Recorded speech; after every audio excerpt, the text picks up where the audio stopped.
explosive teaching and powerful prayer combined. Live with Pastor Sam Adeosun. It's time for Prayer Life with Pastor Sam Adeosun. Praise the Lord.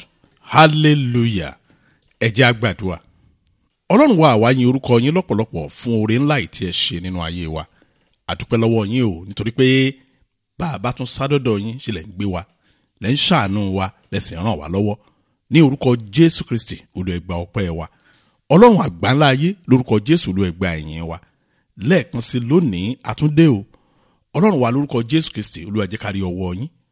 Mo gbàdúrà fún yín níbikíbi tẹ́ ti ń gbọ́ mi pé ẹ ó rí ọwọ́ Ọlọ́run lónìí. Ẹ ó rí agbára Ọlọ́run. Ẹ ó rí ìṣerere Ọlọ́run. Ẹ ó rí àánú Ọlọ́run. Ẹ ó rí oore ọ̀fẹ́ Ọlọ́run. Bọ́lọ́run ti bẹ tẹ́mi ẹ̀ bẹ̀ láì lórúkọ Jésù Kristi, ọwọ́ Ọlọ́run yóò dé ọ̀dọ̀ yín.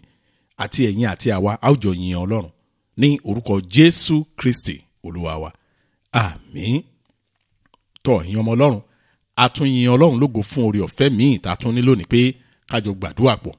Mo gbàdúrà pé àdúrà yín lónìí yóò tún gbà lórúkọ Jésù. Mo ní ìfilọ̀ bíi méjì kan fún wa. Àkọ́kọ́ ẹ̀ náà dẹ̀ ni pé ó pẹ́ jù títí ọ̀sẹ̀ tó ń bọ̀ bí mo ṣe ń rò nìyẹn o. A ò tí fẹnu ẹ̀gún. Ni pé a fẹ́ migrate kúrò lórí prayer radio lọ sórí YouTube. Ohun tó fà á ni pé lẹ́nu bí ọjọ́ méjì sẹ́yìn ó ní àwọn tí ó wà ní ìcháàjì security website wa tẹ́ ẹ bá rántí a gbé wa kúrò ní samologo.com.ng lọ sórí samologo.com. Ìdí ẹ̀ ni pé àwa ibi tí ọwọ́ àwọn arábí ìgbà wọlé tí website yẹn fi dàrú. Àwa discover wípé àwọn náà ló discover tán sọ fún wa wípé source code àwọn rédíò yẹn ibẹ̀ ni wọ́n gbà wọlé. A ò tiẹ̀ lérò ọkàn wa ò tiẹ̀ lọ síbẹ̀. Rédíò dẹ̀ ń ṣiṣẹ́ dáadáa ṣùgbọ́n inú kóòdù rédíò ò ní wọ́n ti gbà wọlé ṣe àwọn ọ̀ṣẹ́ yẹn tí ìbá ti pé website yẹn gan dúró dáadáa. Ẹ̀ bá kan máa wo phonography lórí ẹ̀ ní nǹkan tí wọ́n fẹ́ ṣe nìyẹn. Wọ́n post àwọn phonography kan ṣùgbọ́n kò jáde. Ẹ̀rí adúpẹ́ lọ́wọ́ Ọlọ́run fún àwọn tó ń bá a ṣiṣẹ́ yẹn. Nǹkan tí a dẹ̀ ń try láti ṣe báyìí ni wípé a fẹ́ kúrò lórí platform rédíò yẹn pátápátá ká lọ sórí YouTube. Wọ́n ti sọ fún atẹ́rẹ̀ náà pé ẹ jẹ́ ká gbé prayer lọ sórí YouTube èbí kàn wò pé bá ṣe ní close door yẹn máa pay wa.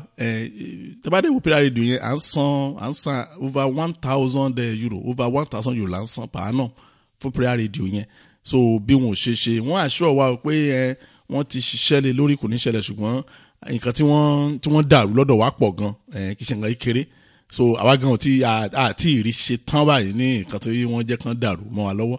So mo rọ̀ wá wípé every Wednesday ẹ jẹ́ ká máa lọ sí orí YouTube channel wa ìyẹn Ohun Aanu YouTube channel.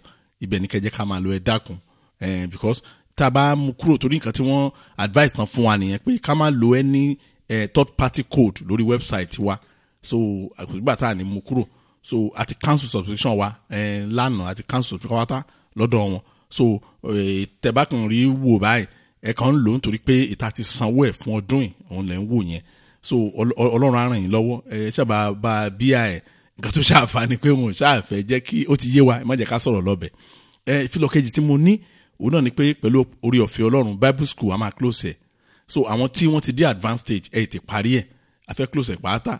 A fẹ́ fi àyè lẹ̀ fún mentorship platform. So a fẹ́ fàyè lẹ̀ fún mentorship. So ẹ rí pé mentorship àwọn tó bá damn serious àwọn tó serious gan ló ń ṣe. So a rí pé nǹkan tá a yé lórí Bible school yẹn ni pé tẹ bá rí iye àwọn tó bẹ̀rẹ̀ tẹ bá rí iye àwọn tó kù lẹ́nu ẹ̀. So a fẹ́ scrap ẹ̀. So àwọn tó ti dé advanced stage mo bẹ̀ wá ẹ jẹ́ ká ètè múra ó pẹ́ jù pátá àti ìdá ọjọ́ lè a ṣe ń discuss láàrin ara wa ni in like 30-40 days time a máa close it down.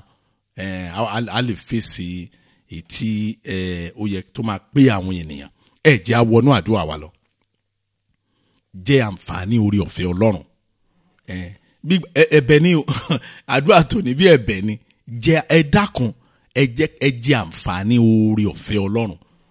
Take the opportunity of God's grace. Ṣé rí àǹfààní ó máa ń wà ńbẹ̀ ni o bígbà tí wọ́n á kọ chẹ́ẹ̀kì fún yàn pé chẹ́ẹ̀kì yìí o 1 million ló wà ńbẹ̀ o téèyàn ò bá mú wọn chẹ́ẹ̀kì yẹn lọ sí báǹkì àǹfààní yẹn ó máa fò kò ní rí owó yẹn lójúkojú bí orí ọ̀fẹ́ ṣe rí gẹ́lẹ́ nìyẹn. Ó sì ṣe ní láàánú wípé pẹ̀lú gbogbo nǹkan tí kìrìsìtẹ́nì òde òní ta ní àwọn aláìgbàgbọ́ àwọn ló wá ń jèrè ẹ̀. mi ìṣeré o, ẹ listen dáadáa o. àwọn tó bá dẹ̀ ní ẹ̀mí Ọlọ́run kán bẹ Ọlọ́run kí ẹ̀mí mọ́ kó máa túmọ̀ ọ̀rọ̀ yìí nínú ọkàn wọn, ọ̀rọ̀ mi á lè yé wa dáadáa. abẹ́gbọ́n tí mo sọ ni mo ní ó ṣe ní láàánú pé pẹ̀lú gbogbo nǹkan tó lọ́run kó ti àwa kìrìsìtẹ́nì àwọn aláìgbàgbọ́ àwọn ló ń jẹ́ ṣe rí orí ọ̀fẹ́. Mo ti kọ́ wa lẹ́kọ̀ọ́ yẹn rí pé gbogbo ẹ̀dá tí Ọlọ́run dá pátá òun ló ní àǹfààní láti jẹ orí ọ̀fẹ́ Ọlọ́run. Torí pé ṣùgbọ́n ìyàtọ̀ ọbẹ̀ ni wípé àwa tá a jẹ́ ọmọ Ọlọ́run tá a jẹ́ kìrìsìtẹ́nì a ní àkànṣe orí ọ̀fẹ́ tá a gbọ́dọ̀ jẹ lọ́wọ́ Ọlọ́run. Ṣe ló dàbí bàbá olówó, bàbá olówó tó ń fowó ṣàánú. Ẹ rí i pé àwọn èrò ló máa wá, àti kírísítẹ́nì o àti mùsùlùmí o àti tí ò gba Ọlọ́run gbọ́ o àti abọ̀rìṣà o, a máa fowó ṣàánú fún wọn. Kí wàá lè rò bóyá àǹfààní wo lè rò bá àwọn ọmọ ẹ̀ á jẹ. Wọ́n á jẹ ju gbogbo àwọn ará àta lọ. Bó ṣe yẹ kó rí fún àwa kìrìsìtẹ́nì nìyẹn. Ṣùgbọ́n ṣe ni láàánú pé wọ́n ti gbé ojú wa kúrò nínú oore ọ̀fẹ́ Ọlọ́run. Ẹ gbà mú sọ fún yín. Ẹ mọ̀ kan gbé ojú wa sí báyìí. All enemy die. Gbogbo ẹ̀yin ọ̀tá ẹ kú dànù, ẹ kó sí kànga katakata búdòzà kó máa bá ṣe ń gbàdúrà nìyẹn o.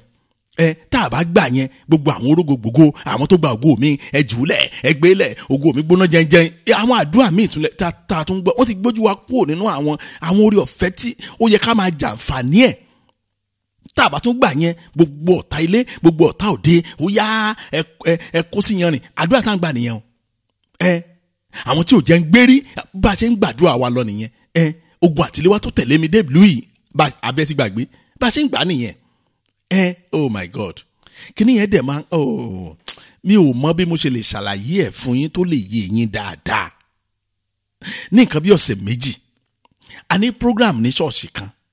Now arákùnrin tí wọ́n ní kó wá gbé wa, now àwa wà ní mọ́tò yẹn, rédíò wa ń ṣiṣẹ́.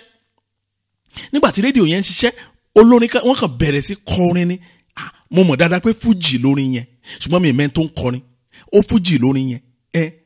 Ó wá ń sọ pé àánú lòun rí gbà ni mò ń gbọ́ tó wọ́n á bèè lọ́wọ́ ẹni tó ń gbé wa ẹ̀sà ta ló kọrin ẹ̀jẹ̀ wòwe mi.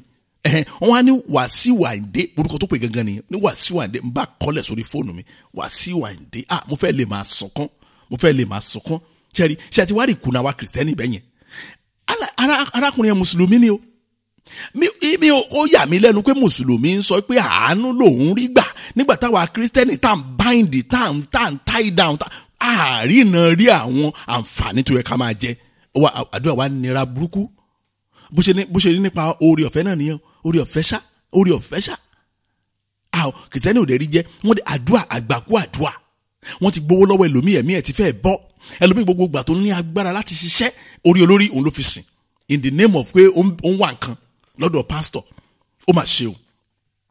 Sọ fún wa oore ọ̀fẹ́ òun ni ojú rere tá a béèrè fún.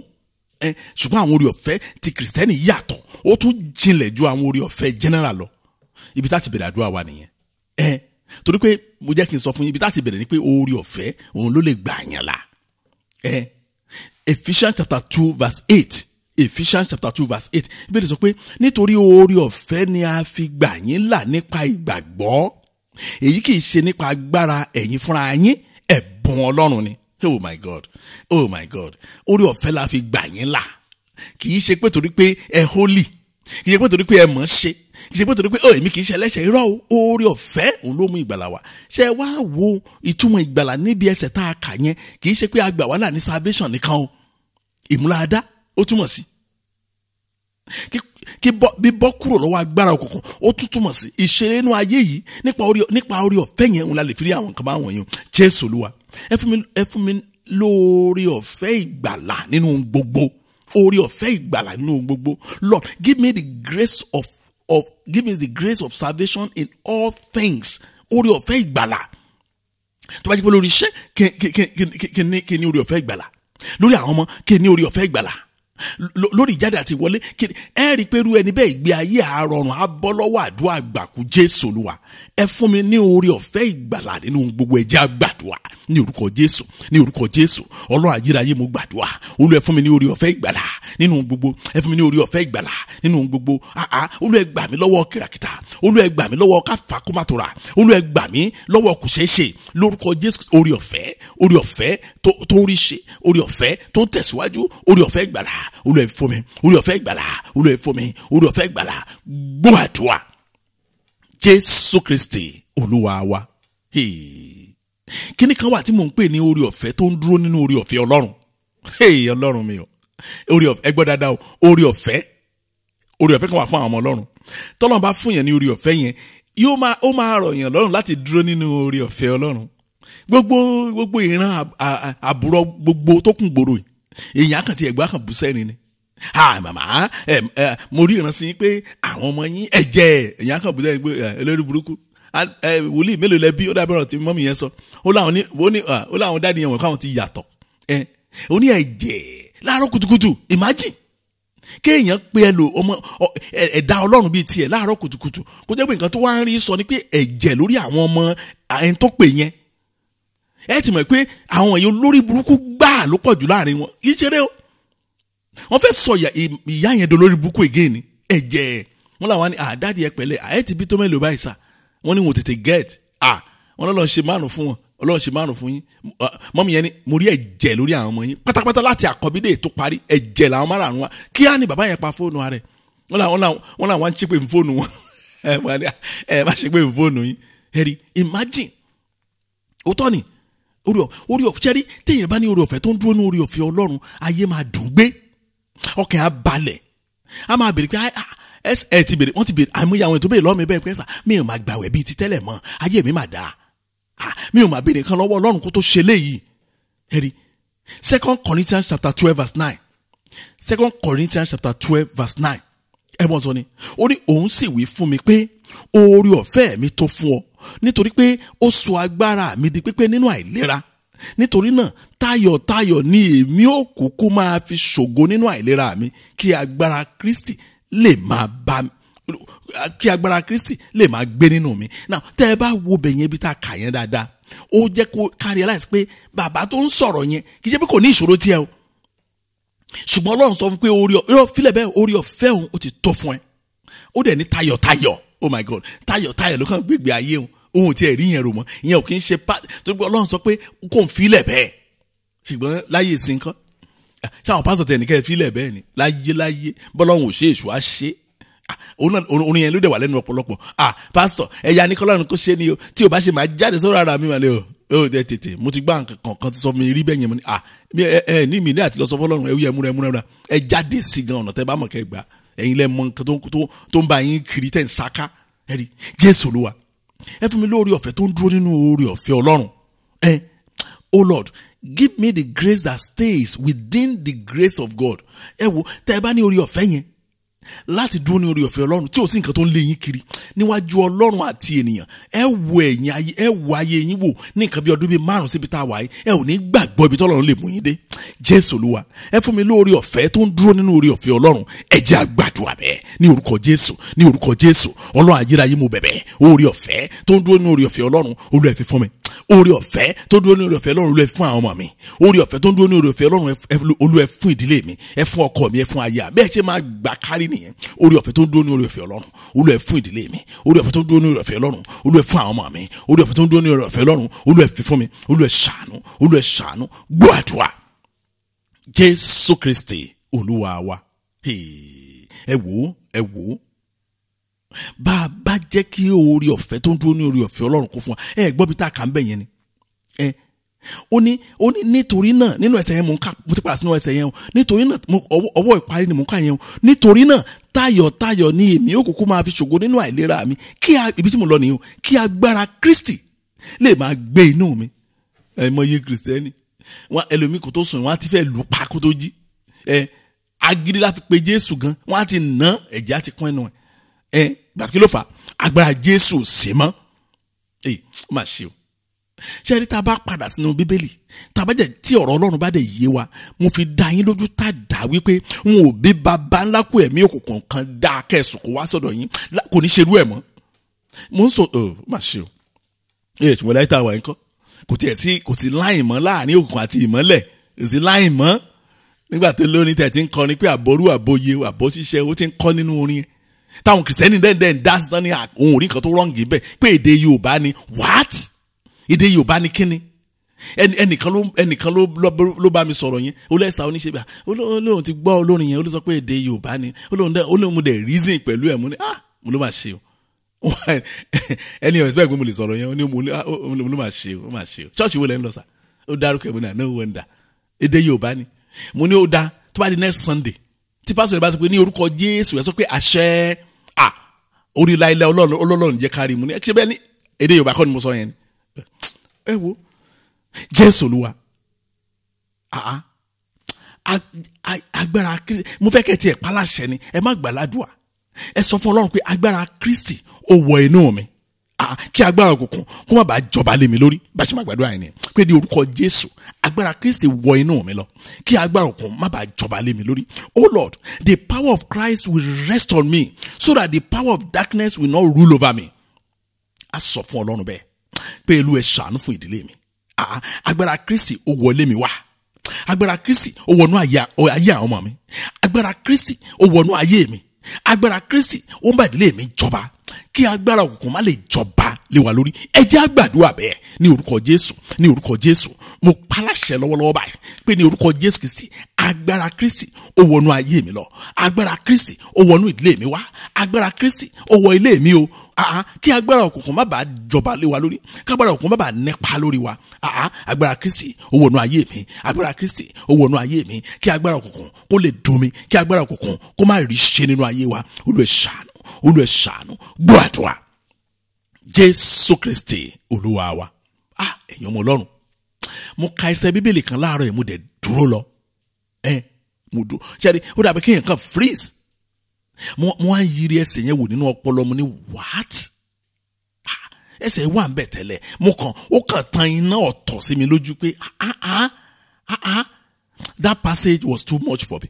Ó ti sọ ní agbára jù ní àárọ̀ yẹn pé ẹ jẹ́ ká kà ẹsẹ̀ méjì péré ni. Ẹsẹ̀ méjì péré ni. Hebrew chapter 4 verse 15 to 16.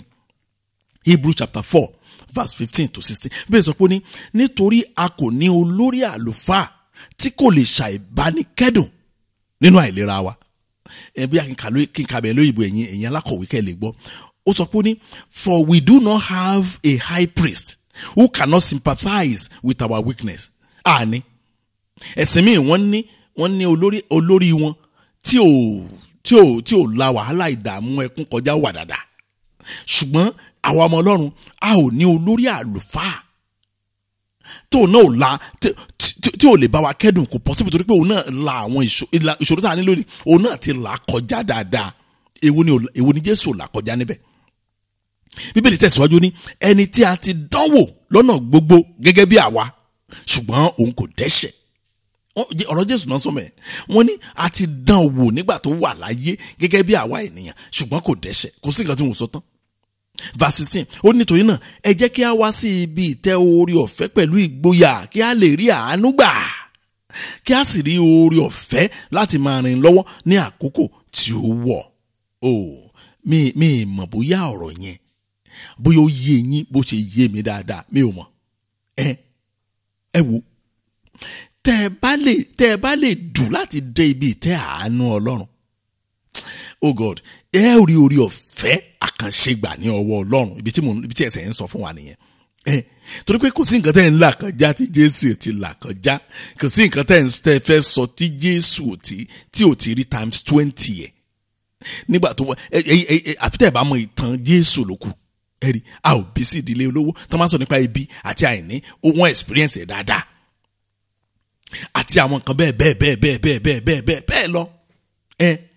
Ṣùgbọ́n ṣe láàrin lónìí pé kí kìrìsìtẹ́nì kébi àrọ́pàá kìrìsìtẹ́nì wọ ọ̀sán Jésù dáná. Òótọ́ ni ẹ̀rẹ́ ni òótọ́ ni kébi pa kìrìsìtẹ́nì òde òní láti àárọ̀ kó má jẹun wọ ọ̀sán tó máa tó aago 3 Jésù ti dáràn. ní nǹkan tó Jésù àfi ti gbọ́ fúnra ẹ̀ ṣùgbọ́n fún àwọn tó fẹ́ jàǹfààní orí ọ̀fẹ́ àkànṣe ẹ̀já gbàdúrà ká sọ fún Ọlọ́run pé Jésù Olúwa mo wá sí ibi ètè àánú lónìí ẹ jẹ́ kí n rí àánú gbà lórí kíni lórí kí lẹ́bẹ̀bẹ̀ fún àánú fún ẹ dákun ẹ bẹ̀rẹ̀ sí ronú ẹ̀ báyìí kẹ́ ẹ máa ṣiṣẹ́ lé lórí. Oh Lord, I come to the throne of mercy today. Let me obtain mercy. Then on what in your life? On what? You have to be specific. You have to let God know where you want God to give you that mercy. To pé ibi ìtẹ́ kan wà. Ìtẹ́ yẹn yàtọ̀ Bíbélì ti ṣàlàyé orúkọ ìtẹ́ yẹn fún wa. Ó ní tí a bá dé ìtẹ́ oore ọ̀fẹ́. Ìtẹ́ oore ọ̀fẹ́, the throne of grace. Téèyàn bá dé ìtẹ́ oore ọ̀fẹ́, àánú dé, ilẹ̀kùn àánú ṣí. Jésù Olúwa, mo wá sí ibi ìtẹ́ oore ọ̀fẹ́ lónìí. Ẹ jẹ́ kí n rí àánú gbà. Oh Lord, I come to the throne of grace today. Let me obtain mercy. Tọmọtọmọ, tayátayá, tọkọtọkọ, Olúwa o, mo ti kó ìdílé mi wá sí ibi ìtẹ́ oore ọ̀fẹ́ lónìí. Ẹ jẹ́ ká rí àánú gbà. Ẹ jẹ́ àgbàdua bẹ́ẹ̀ ní orúkọ Jésù, ní orúkọ Jésù. Ọlọ́run ayérayé mo gbàdúrà. Mo mà ti wá sí ibi ìtẹ́ oore ọ̀fẹ́. Mo kó àwọn ọmọ mi wá sí ibi ìtẹ́ oore ọ̀fẹ́ lónìí. Mo kó aya mi wá sí ibi ìtẹ́ oore ọ̀fẹ́ lónìí. Mo kó ọkọ mi wá sí ibi ìtẹ́ oore ọ̀fẹ́ lónìí. Mo kó gbogbo ìdílé mi wá sí ibi ìtẹ́ oore ọ̀fẹ́ lónìí. Olúwa ẹ jẹ́ ká rí àánú gbà. Ìtẹ́ oore ọ̀fẹ́ ni mo pè o. Ká rí àánú gbà ní ìtẹ́ oore ọ̀fẹ́. Ó yẹ tẹnumọ́ ẹ má dákẹ́. Ẹ dákun ẹ má dákẹ́. Mo kó ìdílé mi wá sí ìtẹ́ oore ọ̀fẹ́. Ẹ jẹ́ ká rí àánú gbà. Ó yẹ máa sọ fún Ọlọ́run bí tẹ́ bá fi kí Ọlọ́run kó tọwọ́ bọ̀, bí tẹ́ bá fi kí Ọlọ́run kó fọwọ́ kàn. Ó yẹ tẹ̀síwájú, ẹ má dúró di ẹnikẹ́ni. Gbọ́ àdúrà. Jésù Kristi Olúwa wa. Ọlọ́run mi o, Ọlọ́run mi o. Ẹ wo kíní ibi kan wà nínú ẹsẹ̀ yẹn tó yẹ kéèyàn tẹnu mọ́. Ó ní kí a sì rí oore ọ̀fẹ́ láti máa ran ni lọ́wọ́ ní àkókò tí ó wọ̀. Ìyẹn ni wípé àsìkò ti tó, mọ́mì ẹ gbọ́ mi, dádì mo ní àsìkò ti tó kí gbogbo nǹkan tí Ọlọ́run dá pátá kán dìde fún ìrànlọ́wọ́ wa. Ẹgbọ́n tí mo sọ, mi sọ pé ẹ gbàgbé ẹ pé Olúwa olùrànlọ́wọ́ mi rán sí mi, ìyẹn kọ́ lè mi sọ. Gbogbo nǹkan tí Ọlọ́run dá, àwọn tí ò rí rí, tó pé for the first time tán máa rí yín pa báyìí, ní tán máa dùn ní pé láti ràn yín lọ́wọ́ kẹ́ ṣàṣeyọrí ní kòríta tán bá yín. Jésù Olúwa, ẹ jẹ́ kí n rí oore ọ̀fẹ́ ìrànlọ́wọ́ gbà lónìí. Oore ọ̀fẹ́ ìrànlọ́wọ́, ẹ tó bá rí oore ọ̀fẹ́ yẹn gbà, ajá fẹ́ lè ràn lọ́wọ́ níbi tí adéṣe gan ẹ̀rù gan máa bá òun gan fúnra ẹ̀ pé láàrin ọ̀pọ̀ ènìyàn mi nìkan. Oh Lord, let me find the grace of help today. Oore ọ̀fẹ́ ìrànlọ́wọ́, oore ọ̀fẹ́ tí gbogbo tí Ọlọ́run dá tá dìde ìrànlọ́wọ́ sí mi. Jésù Olúwa, ẹ jẹ́ kí n rí oore ọ̀fẹ́ ìrànlọ́wọ́ gbà lónìí. Ẹ jẹ́ gbàdúrà bẹ́ẹ̀ ní orúkọ Jésù, ní orúkọ Jésù. Ọlọ́run ayérayé mo gbàdúrà. Olúwa o, ẹ jẹ́ kí n rí oore ọ̀fẹ́ ìrànlọ́wọ́ gbà lórúkọ Jésù Kristi láti àkókò yìí lọ. Ẹ jẹ́ kí n rí oore ọ̀fẹ́ ìrànlọ́wọ́ gbà. Oore ọ̀fẹ́ ìrànlọ́wọ́. Olúwa ẹ jẹ́ kí n rí gbà. Oore ọ̀fẹ́ ìrànlọ́wọ́. Olúwa ẹ jẹ́ kí n rí gbà. Oore ọ̀fẹ́ ìrànlọ́wọ́. Olúwa ẹ jẹ́ kí n rí gbà. Oore ọ̀fẹ́ ìrànlọ́wọ́. Olúwa ẹ jẹ́ kí n rí gbà. Oore ọ̀fẹ́ ìrànlọ́wọ́. Olúwa ẹ jẹ́ kí n rí gbà. Gbọ́ àdúrà. Jésù Kristi Olúwa wa. Ẹ̀yin ọmọ Ọlọ́run, ẹ̀yin ọmọ Ọlọ́run, ẹ dákun ẹ jọ̀ọ́, ẹ listen sí àdúrà yìí. Àdúrà yìí kì í ṣe ìtàn gbà lẹ́ẹ̀kan o. Ẹ gbà mú sọ fún yín o. Bí èèyàn bá gba àdúrà yìí ní ojoojúmọ́ ní títí a máa ṣe prayer program mi níjọ́ Wednesday tó ń bọ̀, ó tó bẹ́ẹ̀ ojú bẹ́ẹ̀ lọ. Torí pé ìkórìtà tá a wà yìí, ìkórìtà téèyàn kì í fi ọ̀rọ̀ ara ẹ̀ ṣeré mà ní. Ẹ wo, dípò káwọn kìrìsìtẹ́nì máa gbádùn oore ọ̀fẹ́ lẹ́kùnrẹ́rẹ́, dípò tí kìrìsìtẹ́nì bá máa fi gbádùn oore ọ̀fẹ́ Ọlọ́run, oore ọ̀fẹ́ bámúbámú, irọ́ ni. Ṣé ni àwọn ará bíi wọ́n dá wa padà sí ìsìn májẹ̀mú láíláí. Àbẹ́ẹ̀ mọ̀, ìsìn májẹ̀mú láíláí olókùn gbogbo ṣọ́ọ̀ṣì lónìí. Ó mà ṣe o, ẹ mọ̀, so ẹ mọ̀ pé ìsìn májẹ̀mú láíláí lẹ̀ ń sìn ṣọ́ọ̀ṣì yín mà. Dáàdi ẹ, so ẹ̀kan tẹ́ fẹ́ sọ báyìí ni pé ẹ mọ̀ pé ìsìn májẹ̀mú láíláí òun lẹ tẹ́rí sí láti ọdún yìí. Tẹ́ ẹ bá ti gbọ́ tó bá jẹ́ pé àwọn kan ti wà ní ṣọ́ọ̀ṣì jẹ́ pé àwọn ló ń rí Ọlọ́run. Tọ́lọ́run bá sọ fún wọn náà máa sọ fún yín, ẹ̀sìn májẹ̀mú láíláí nìyẹn. Ikú Jésù ò wúlò fún yín nìyẹn, kan tí wọ́n sọ fún yín nìyẹn, pé ikú Jésù kò wúlò fún yín ṣọ́ọ̀ṣì yín nìkan tí wọ́n sọ fún yín nìyẹn. Òun ló fà á tí oore ọ̀fẹ́ Ọlọ́run fi cease lórí ọ̀pọ̀lọpọ̀. àwọn ìsìn gbogbo bó ṣe ń ṣèsìn ọ̀nà máa tún máa ṣe sacrifice oríṣi sacrifice kíni báyìí ní kẹ́ mú wá lọ́la kíni báyìí ní kẹ́ mú wá lọ́túnla aṣọ báyìí lẹ gbọ́dọ̀ wọ̀ wá ibi báyìí lẹ gbọ́dọ̀ dúró sí obìnrin ò gbọ́dọ̀ gún ta wá oríṣiríṣi òfin bẹ́ẹ̀ yẹn ẹ̀sìn májẹ̀mú láíláí tí Jésù ti kú tó ti jíǹde tó ti tú wa sílẹ̀ tí aṣọ ìkélé tẹ́ḿpìlì ti fàya wọ́n máa dá wa padà torí bẹ́ẹ̀ gangan lówó wà ẹgbàá mo sọ fún yín ibẹ̀ gangan ẹyọ òun ni òbítíbitì owó wà wọn ò ní gbà wọ́n máa wá báyìí ni pé Jésù bá wọn jàmàlà lánàá àwọn lórúlé ni àwọn ò tiẹ̀ lè sùn mọ́jú Jésù ló ń bá wọn ṣe lecture wọ́n á ṣàjẹ́kẹ́ realize pé àwọn nìkan ló lè rí Ọlọ́run dípò tẹ́ ẹ̀ máa jẹ gbádùn orí ọ̀fẹ́ Ọlọ́run John chapter 1 verse 16 and 17 kíní kan wà níbẹ̀ tó ní agbára John chapter 1 16 and 17 ó ní nítorí láti inú ẹ̀kúnrẹ́rẹ́ rẹ̀ ni a ti ń rí gbà Ọlọ́run mi o ẹ gbọ́ láti inú ẹ̀kúnrẹ́rẹ́ Ọlọ́run láti ń rí gbà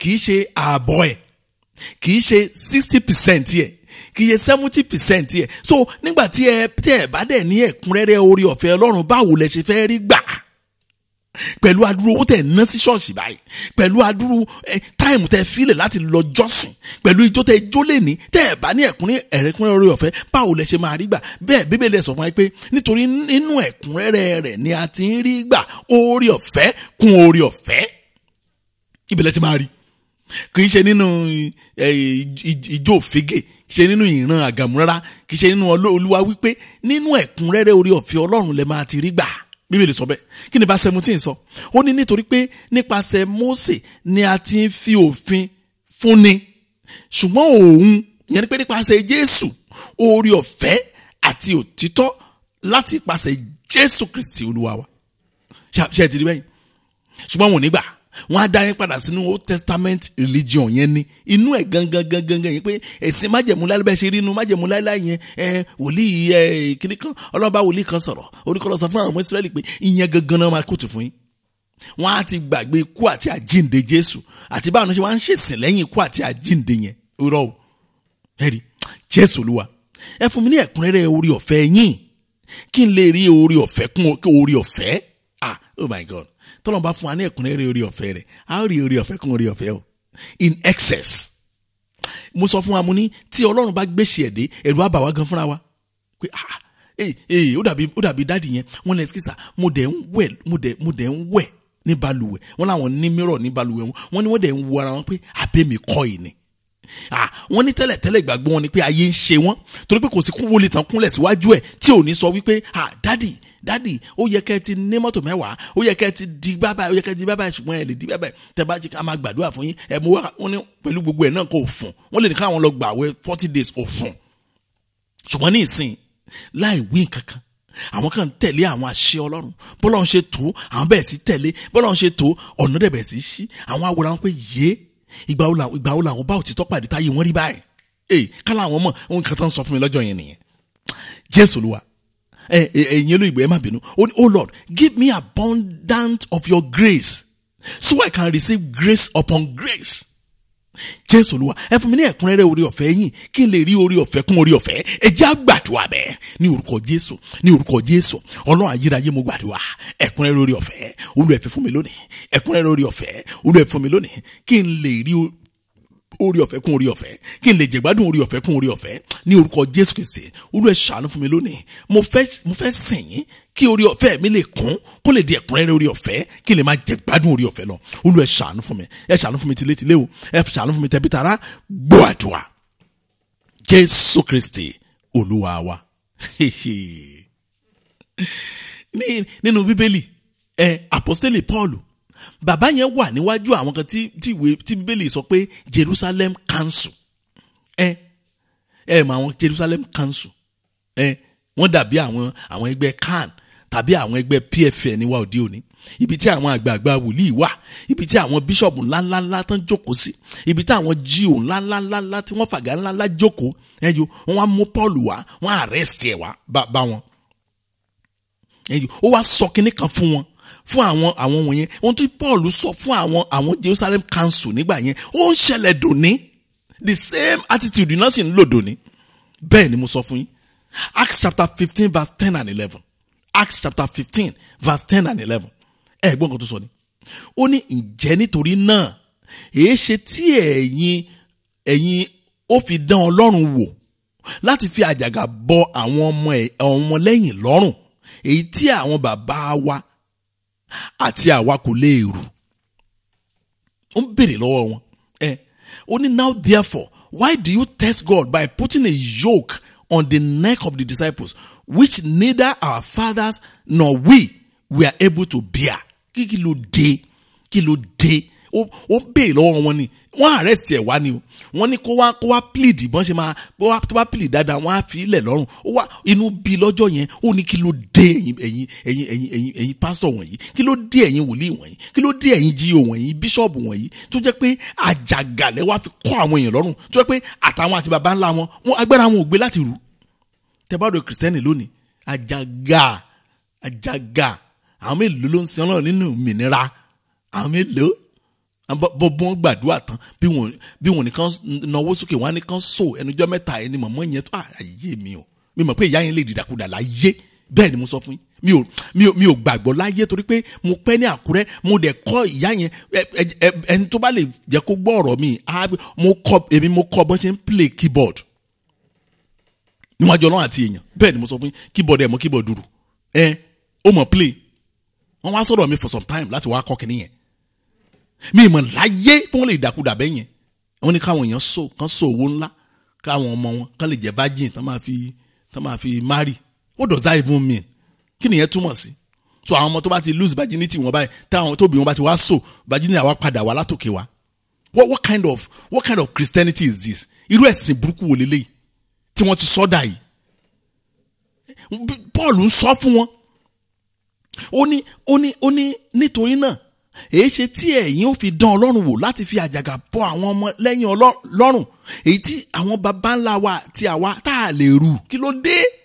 Ó tẹ̀síwájú ní ṣùgbọ́n ẹ wá gbọ́ o Paul jẹ́ kán mọ̀ pé ẹ̀sìn tiwọn ó yàtọ̀ sí ẹ̀sìn tó ń sìn bó ṣe kẹ́ ẹ jẹ́ kó rí nìyẹn máa gbogbo ìtẹ̀sí ń bá kiri pé kí náà máa sọ wọ́n á máa sọ pé ẹ̀ ń tanra yín jẹ ni o mi ì ṣeré o ẹ kàn mọ́ fẹ́ tanra yín jẹ ni o ta ló dé máa rẹ̀ ru ẹ gbọ́ ṣé pásọ̀ kan ẹ ti gbọ́ rí láyé pé pásọ̀ kan bá anybody ru ẹrù tó bá táyé bá bàjẹ́ tán mi ò tí ì gbọ́ rí mi ì tí ì rírí bẹ́ẹ̀ ni ṣe ni pásọ̀ máa já ń tàn jù lẹ̀ á tún wẹ́lómi tó lówó lọ bẹ́ẹ̀ ni mo sọ fún yín. ẹ̀rí verse 11 wá ní ṣùgbọ́n àwa gbàgbọ́ pé nípa oore ọ̀fẹ́ Olúwa Jésù àwa ò là gẹ́gẹ́ bí àwọn ó là máa là gẹ́gẹ́ bí àwọn yẹn pé gẹ́gẹ́ bí àwọn tó ti wá lẹ́yìn wa tó sin Ọlọ́run lóòótọ́ àtòdodo àwa náà máa là. Ẹjọ́ ṣe ìgbàgbọ́ tí yín nìyẹn tí ẹ ò bá mọ Ọlọ́run tẹ́ ẹ sìn kẹ́ ẹ sìn Ọlọ́run according to his word pé ẹ ti jẹ́ kán gbé dogma ìjọ tàbí doctrine ìjọ ẹ jẹ́ kán gbé lórí ọ̀rọ̀ Ọlọ́run mọ́ yín lọ́wọ́ òun náà lè wá ń ru kiri I'm sorry ẹ sọ fún Ọlọ́run bóyá Ọlọ́run lè gbà yín léni Jésù Olúwa láti òní lọ ẹ bọ́ àjàgà ẹ̀sìn kúrò nínú ayé mi kẹ́ ẹ fi orí ọ̀fẹ́ gbà mí àjàgà ẹ̀sìn ohun tó burú jù in fact number one problem tí ọmọ Ọlọ́run lé lónìí òní kíni òní mo pè ní ẹ̀sìn ẹlẹ́sìn ló pọ̀ jù kì í ṣe àwọn tó fi ayé wọn fún Jésù. Oh Lord, henceforth remove the yoke of religion from my neck, save me with your grace. Kọ́lọ́run kó gbà wá kó fi ẹ̀jẹ̀ rẹ̀ gbà wá ẹ̀yọ ká lè tayọ. Olófà tẹ́ máa fi pé ẹ̀rí àwọn kò jiná ìgbàgbọ́ tá à ń bá kiri.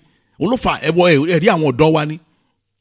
Wọ́n á lọ ṣọ́ọ̀ṣì ṣùkẹ́ṣùkẹ́ dé stage kan gbàtọ́ pé ìranù pásítọ̀ fi ń bọ́ wọn èrédèdè ló ń sọ kò make sense at the end of the day àwọn yẹn kàn máa lose interest nínú Jésù.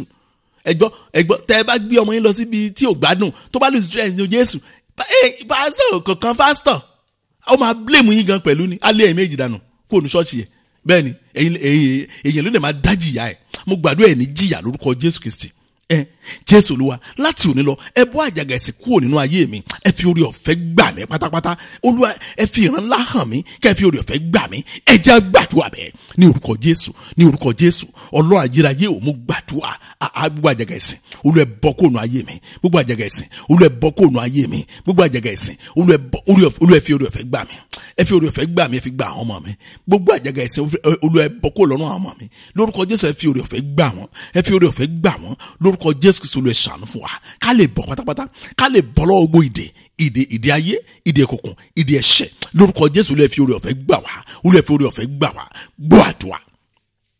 Jésù Kristi Olúwa wa.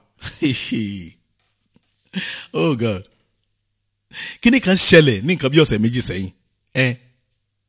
Ó so funny sí mi gan. Because orí à kì í sábà ṣẹlẹ̀ bẹ́ẹ̀. Irú àwọn bẹ́ẹ̀ kì í sábà padà wá bá mi.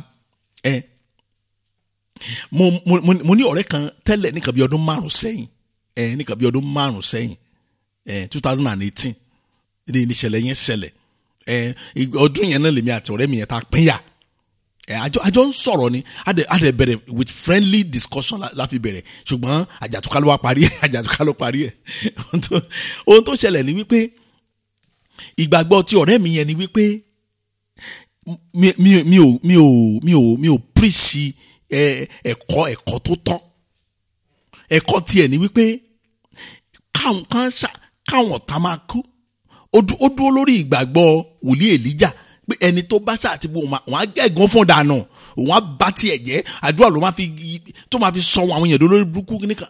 Mo á sọ irọ́, orí ọ̀fẹ́ ni kò bẹ̀bẹ̀ fún gbogbo tó ń sọ yẹn. Orí ọ̀fẹ́ ni wo mo jẹ́ kí ọ̀rẹ́ mi yẹn realize pé ìmọ̀ tí Ọlọ́run bá fún ẹ ṣe kò bọ́ lọ́wọ́ ọ̀tá kọ́tà sì forí ṣánpọ́n. Orí ọ̀fẹ́ ni ó yarí kò gbà tọ̀.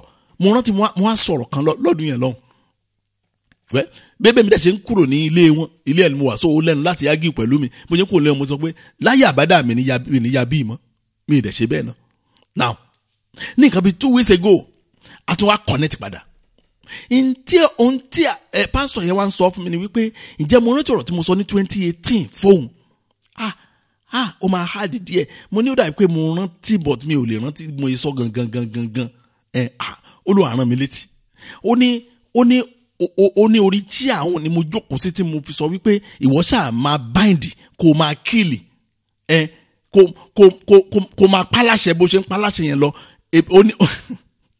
Ó wá ní mo sọ pé èmi á bá búrúbúrú sábẹ́ orí ọ̀fẹ́ Ọlọ́run. Káwá dúró di ọdún 5 síbi tá a wà yìí. Káwá wẹ̀ tí Ọlọ́run máa favour. Ó ní mo sọ gẹ́lẹ́ nìyẹn. Mo mọ̀ pé kò lè purọ́ mọ̀ díẹ̀ ọ̀rọ̀ kan jẹ jáde níbẹ̀. Tá bá rí ẹnikẹ́ni tó wà ní abẹ́ àdúrà yìí tí mo ti pásítọ̀ ẹ̀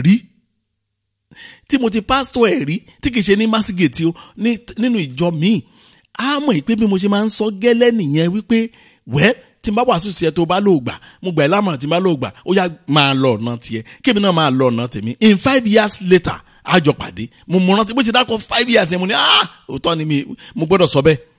Torí mo jẹ́ ń sọ̀rọ̀ gangan ní ìgbà yẹn. Ó ní mo sọ pé kò ń ṣáà máa bind, kò máa kill, kò máa paláṣẹ. Oríṣiríṣi mi ò gba búburú sábẹ́ orí ọ̀fẹ́ Ọlọ́run. Lẹ́yìn ọdún 5 káwé tó dáa jù. This is 2023. Ọdún 5 nìyẹn later. Mo ní mo sọ pé orí à kò wọ́pọ̀ rárá kí àwọn yẹn máa ń wà defeated but wọn kì í padà wá bẹ́ẹ̀ yẹn kan wá confront mi pé nǹkan bá ló ṣẹlẹ̀. Ọlọ́run mi o. Wọ́n wá parí ọ̀rọ̀ wọ́n ní Pastor Sam, now I have seen better. Wọ́n làwọn báyìí àwọn kílẹ̀ àwọn tí gbogbo ẹ̀ náà orí àdúrà ọjọ́ sí làwọn tí wà dòní. Wọ́n á sọ bí iṣẹ́ ìránṣẹ́ wọn ṣe rí. Àánú wọn ṣe mí. Mo ní kílẹ̀ sọ. Ẹ má yẹ ká sọ àṣírí kan mi bá. Wọ́n làwọn tí àwọn ò ní lọ wọnú òkun láéláé ṣùgbọ́n ìyà yìí pọ̀. Ẹgbọ́n kan ti ìwé James chapter 4 verse 6 Jacob orí 4 ẹsẹ̀ 9 ẹgbọ́n kan tó sọ ni. Orí ṣùgbọ́n ó fúnni ní orí ọ̀fẹ́ sí. Oh my God. Orí ọ̀fẹ́ ibi tí orí ọ̀fẹ́ wá ṣe sí nìyẹn. Orí ọ̀fẹ́ kò ní expiry date, kò dẹ̀ sí pé orí ọ̀fẹ́ ti pọ̀ jù. Kò ní pé overdose àti expiry date kò sí nínú orí ọ̀fẹ́. Ó ní ṣùgbọ́n ó fúnni ní orí ọ̀fẹ́ sí. Nítorí náà ni ìwé mímọ́ ṣe wípé Ọlọ́run kọ ojú ìjà sí àwọn agbéraga ṣùgbọ́n ó fi orí ọ̀fẹ́ fún àwọn onírẹ̀lẹ̀ ọkàn. Ṣẹ́rí Ọlọ́run fún wa ní orí ọ̀fẹ́ sí. Tá a bá ti gbéraga níwájú ẹ̀, ó máa fún wa ní orí ọ̀fẹ́ sí. Oh my God. Tí àdúrà wa bá ní ìgbéraga nínú, ó máa fún wa ní orí ọ̀fẹ́ sí. Tí ìṣìpẹ̀ wa bá ní ìgbéraga nínú, ó máa fún wa ní orí ọ̀fẹ́ sí. Tí ìjọsìn wa bá ní ìgbéraga nínú, ó máa fún wa ní orí ọ̀fẹ́ sí. Jésù Olúwa. Mo wá pẹ̀lú ọkàn rẹ̀lẹ̀ síwájú yín lónìí. Ẹ fún mi ní ẹ̀kúnrẹ́rẹ́ orí ọ̀fẹ́. Oh Lord, I humbly come before you today. Give me an abundance of your grace. Jésù Olúwa, mo wá pẹ̀lú ọkàn ìrẹ̀lẹ̀ lónìí. Mo wá pẹ̀lú ọkàn ìrẹ̀lẹ̀ síwájú yín lónìí. Olúwa fún mi ní ẹ̀kúnrẹ́rẹ́ orí ọ̀fẹ́. Ẹ jẹ́ á gbàdúrà bẹ́ẹ̀ ní orúkọ Jésù, ní orúkọ Jésù. Ọlọ́run ayérayé mo gbàdúrà. Mo wá pẹ̀lú ọkàn ìrẹ̀lẹ̀. Mo wá pẹ̀lú ọkàn ìrẹ̀lẹ̀ lónìí síwájú yín. Mo wá pẹ̀lú ọkàn kan lónìí síwájú yín. Mo wá pẹ̀lú ọkàn tó ń fẹ́ ọkàn tó bá burúburú síwájú yín lónìí. Bàbá, Olúwa ṣàánú fún mi. Olúwa ẹ̀kúnrẹ́rẹ́ orí ọ̀fẹ́. Olúwa fi fún mi. Lórí ọ̀rọ̀ àwọn ọmọ mi, ẹ̀kúnrẹ́rẹ́ orí ọ̀fẹ́. Olórúkọ Jésù, lórí iṣẹ́ mi, ẹ̀kúnrẹ́rẹ́ orí ọ̀fẹ́. Lórí àdáwọ́lé mi, ẹ̀kúnrẹ́rẹ́ orí ọ̀fẹ́. Lórí ohun tí mò ń béèrè, ẹ̀kúnrẹ́rẹ́ orí ọ̀fẹ́. Lórí ohun tí wọn ò béèrè, ẹ̀kúnrẹ́rẹ́ orí ọ̀fẹ́. Lórí ohun tí mo sì béèrè, ẹ̀kúnrẹ́rẹ́ orí ọ̀fẹ́. Olúwa fi fún mi. Lórúkọ Jésù, Olúwa fi fún mi. Mo wá tìrẹ̀lẹ̀. Mo bá burúburú lónìí. Ẹ̀kúnrẹ́rẹ́ orí ọ̀fẹ́. Gbélé mi lọ́wọ́. Ẹ ṣàánú fún mi. Olúwa ṣàánú fún mi. Olúwa ṣàánú fún mi. Gbọ́ àdúrà. Jésù Kristi Olúwa wa, ẹ̀yin ọmọ Ọlọ́run. Ǹjẹ́ ẹ jẹ́ mọ̀ pé oore ọ̀fẹ́ ló mú yàn ṣe àṣeyọrí? Bíbélì náà ló jẹ́ kí n mọ̀. Òótọ́ tó wà níbẹ̀ nìyẹn. Ká Bíbélì bó ṣe yẹ ká kà ní. Àwọn tó tún yẹ kó tún wá kọ́ wa ní Bíbélì kan wá tún túmọ̀ ẹ̀ fún wa dáadáa. Irọ́ ni ibi owó náà máa parí ẹ̀ sí. Ibi tó máa favour wọn náà máa parí ẹ̀ sí. Wọn ò ní, oh God. Ṣé wọ́n ti ráàyè ká Bíbélì ọ̀ngàn? Kan tó wá sọ fún wa gan, ṣé wọ́n ráàyè ká Bíbélì ọ̀ngàn? Calculation ni wọ́n ń ṣe. Àwọn tó máa wá ń jọ Sunday, bọ́n ṣe máa times your offering wọn, tọ́fìn ò bá dẹ̀ tó, bọ́n ṣe máa create ọ̀nà tọ́fìn á fi pọ̀ nìkan náà ń rò. Ibi tí research wọn ń lọ nìyẹn, kò lọ nínú ọ̀rọ̀ Ọlọ́run rárá. 1 Corinthians chapter 15 verse 10, ẹ̀gbọ́n tó sọ ni. 1 Corinthians 15 verse 10, ó ní ṣùgbọ́n nípa oore ọ̀fẹ́ Ọlọ́run mo rí bí mo ti rí. Oh my God. Oore ọ̀fẹ́ rẹ̀ tí a ti fi fún mi kò sì jẹ́ asán. Ẹ̀gbọ́n, ó ní bí ìrò bẹ́ẹ̀ ẹ bá mi lọ. Ó ní nípa oore ọ̀fẹ́ Ọlọ́run mo rí bí mo ti rí. Oore ọ̀fẹ́ rẹ̀ tí a ti fi fún mi kò já sásán. Ó ní ṣùgbọ́n mo ṣiṣẹ́ lọ́pọ̀lọpọ̀ ju gbogbo wọn lọ. Ṣùgbọ́n kì í ṣe èmi o, bí kò ṣe oore ọ̀fẹ́ Ọlọ́run tí ó wà pẹ̀lú mi. Paul ló ń sọ̀rọ̀ ń bẹ̀yìn. Bàbá wa Paul ń sọ kíní kan bẹ̀ wípé nípa oore ọ̀fẹ́ Ọlọ́run, oore ọ̀fẹ́ ló gbé òun débi tó ń wá yìí o. Kì í ṣe agbára òun o. Kì í ṣe pé òun mọ̀ tán o. Kì í ṣe pé òun lóye ju ó ní rárá o. Ó ní mo ń ṣàlàyé ẹsẹ̀ yẹn fún wa ni o. Ó ní oore ọ̀fẹ́ Ọlọ́run ló gbé òun débi tó ń wá yìí. Ó wá ní pẹ̀lú oore ọ̀fẹ́ Ọlọ́run yẹn wá rí pé kí oore ọ̀fẹ́ Ọlọ́run tó gbé wọn débi tán wà yẹn pé oore ọ̀fẹ́ yẹn ò já sásán lórí wọn. Wọ́n làwọn yin Ọlọ́run lógo fún yẹn. Wọ́n ní pẹ̀lú oore ọ̀fẹ́ tọ́lọ́run fún yẹn, àwọn ṣiṣẹ́ ju gbogbo àwọn yòókù. Òótọ́ dẹ̀ ni. Ta ló ṣiṣẹ́ tó bàbá wa Paul nínú ẹ̀sìn Kristi, nínú àwọn ọmọlẹ́yìn Kristi àti àwọn apostoli? Ta ló ṣiṣẹ́ tó bàbá wa Paul? Kò sí. Títí kan bàbá wa Pétérù gan, wọn ò ṣe ààfù iṣẹ́ tí bàbá wa Paul ṣe. Wọ́n tún wá fi kíní kan kún náà. Ṣé mo sọ fún wa pé téèyàn bá ní ìrẹ̀lẹ̀ níwájú Ọlọ́run, òun ló lórí ọ̀fẹ́ ní ẹlẹ́kùnrẹ́rẹ́ o. Wọ́n wá ní àwọn ìṣẹ́jú, wọ́n ní ṣùgbọ́n pẹ̀lú pé àwọn ìṣẹ́jú àwọn tó kù lọ o, kì í ṣe àwọn o, bí kò ṣe oore ọ̀fẹ́ Ọlọ́run tó wà pẹ̀lú wọn. Oore ọ̀fẹ́ Ọlọ́run. Kí ni mo fẹ́ emphasize níbẹ̀ yẹn? Oore ọ̀fẹ́ ló máa mú kéèyàn ṣe àṣeyọrí. Ṣùgbọ́n téèyàn bá ní ìgbéraga, téèyàn ò bá sin Ọlọ́run bó ṣe yẹ kó sìn, tí ò lo mẹ́tọ́ọ̀dù tí Ọlọ́run kọ sílẹ̀, ó máa jìyà. Sí nǹkan tó máa ṣẹlẹ̀, á gbàdúrà fẹ́ kú. Ó dàbí mọ́mì yẹn, wọ́n ní àwọn lóye òye wọn nígbà yẹn. Wọ́n láwọn sọ pé Ọlọ́run tẹ́ bá ṣe máa jáde, wọ́n láwọn jáde sọ́dọ̀ àwọn fún ọdún 8. Wọ́n ní kí làwọn mú bọ̀. Wọ́n ní kí làwọn mú bọ̀. Wọ́n nígbà táwọn wá pàdé ministry lọ́kàn wọn tó ṣẹ̀ṣẹ̀ balẹ̀. Ayé mi o, ayé mi. Mo ní ọdún 8 Ọlọ́run lẹ́ máa dárúkọ yẹn. Wọ́n ní màá bá wọn dúpẹ́.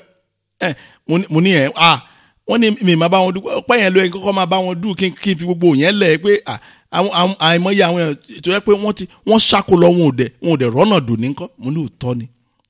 Jésù Olúwa, ẹ fún mi lórí ọ̀fẹ́ àṣeyọrí àti ìtayọ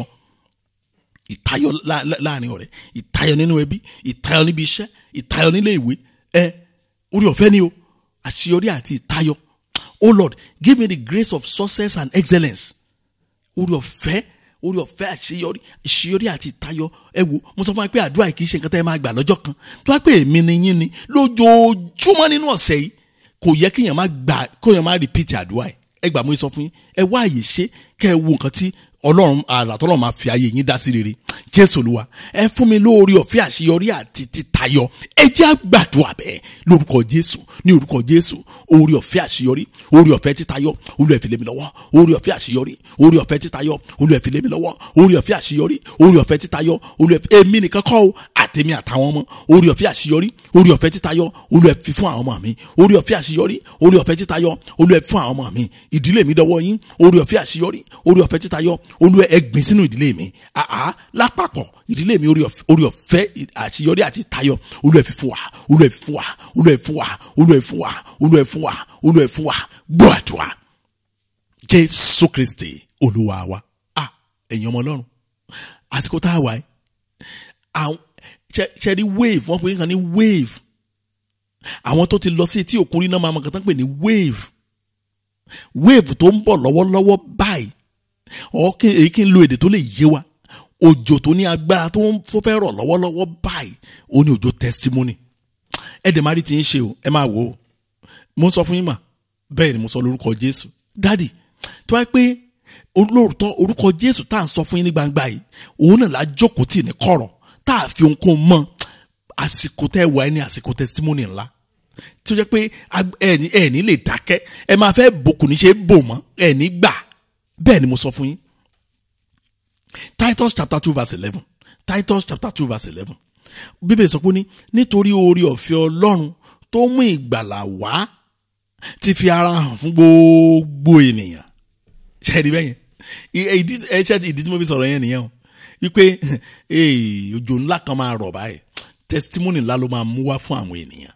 Mo fẹ́ gbọ́ testimony tìyín náà. Àwọn dáàdì kan send testimony kan sí mi. Oh my God, oh my God.